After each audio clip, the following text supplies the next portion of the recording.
আর সরকার গঠনের প্রস্তুতি। সরকার গঠনের জন্য রাজ্যপালের কাছে আবেদন নির্বাচন কমিশনের। এরপর নতুন সরকার গঠনের প্রস্তুতি শুরু রাজ্যপালের। কথা বলবো, সোমরাজ বন্দ্যোপাধ্যায় রয়েছেন সঙ্গে।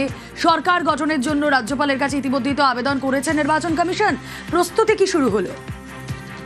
হ্যাঁ দেখো, ইতিমধ্যে রাজ্যের মুখ্য নির্বাচনী আধিকারিক মনোজ কুমার আগরওয়াল রাজ্যের 293টি বিধানসভার জন্য যে নোটিফিকেশন, গেজেট নোটিফিকেশন, সেই গেজেট নোটিফিকেশন রাজ্যপালকে তুলে দিয়েছেন এবং বিধানসভার সামগ্রিক ফলাফলের তথ্য তুলে দেওয়া হয়েছে রাজ্যপাল RN রবির হাতে। এবং ইতিমধ্যেই তারপরে রাজ্যপালের তরফে সরকার গঠনের প্রস্তুতি শুরু হয়েছে। রাজ্যের মুখ্য সচিব দুশমান নারিয়ালাকে তিনি ডেকে পাঠান আজ রাজভবনে এবং প্রাথমিকভাবে সরকার গঠনের প্রস্তুতির জন্য যা যা করণীয় সেই নির্দেশ দেন রাজ্যপাল RN রবি রাজ্যের মুখ্য সচিব দুশমান নারিয়ালাকে।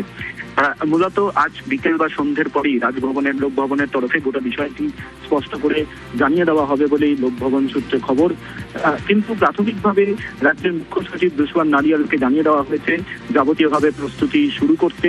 ইতিমধ্যেই আজ দুপুর 2:30 থেকে রাজ্যের মুখ্য সচিব বিভিন্ন জেলা শাসকদের সঙ্গে এই সরকার গঠনের প্রস্তুতি নিয়ে একটি ভার্চুয়াল বৈঠকও করেছেন।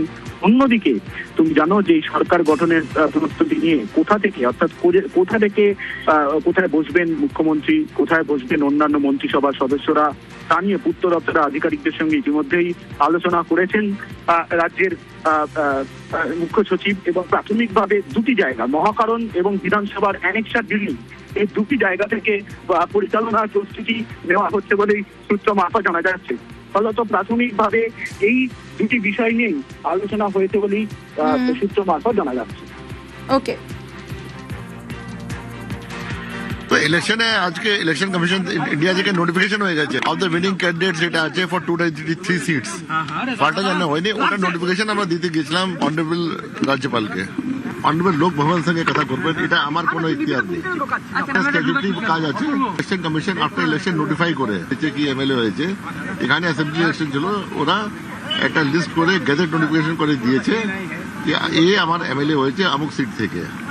এখন অ্যাসেম্বলি কনস্টিটিউট করা, বাকি কাজ যেটা আছে ওটা লোক ভবনে। পিসিআই এখন এই ইলেকশনে কাজ শেষ। এটা ফাল্টাতে যেটা এটা ইলেকশন আছে আপনার কাউন্ট অ্যামাউন্ট হয়েছিল, রিপোল যেটা হচ্ছে ওটা নিয়ে শুধু ইলেকশন কমিশন 21 তারিখে ওটা সম্পন্ন করতে হবে। বাকি যে 2026 জেনারেল অ্যাসেম্বলি ইলেকশন ছিল আমাদের কাজ শেষ।